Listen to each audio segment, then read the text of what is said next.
Isn't it strange that most people are surrounded by constant communication but still feel so disconnected? The Gospel according to John, chapter 17, verses 20 to 26, Jesus prays something surprisingly personal before his crucifixion. He prays for unity, real connection. During this part of the Gospel according to John, we are still in the Jesus's final prayer before his arrest. He's speaking not only about his disciples, but about future believers as well. And amazingly enough, what Jesus spoke about is something that we still struggle with today. People cannot thrive emotionally or spiritually being isolated.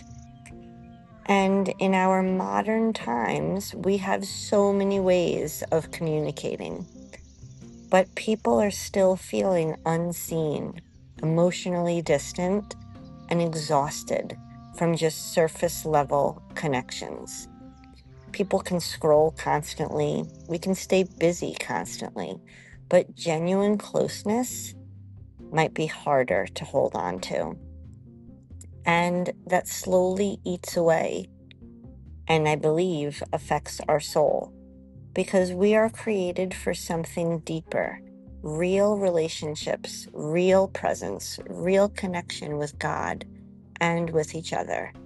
And maybe that's why I feel like this prayer is so important, because Jesus is not asking for us to become identical. We can still have our own likes, but he's praying that they remain deeply connected in truth, love, and being present, because connection changes people. It softens the fear that somebody might be having. It reduces isolation. It reminds us that we're not going through life completely alone. And maybe today, that's all we need to focus on. Where in my life have I settled for distraction instead of real connection?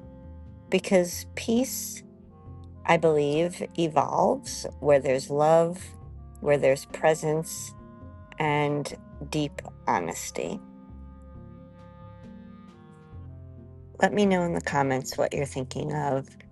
Share it with a friend, and don't forget to subscribe so you can continue to hear God's whispers.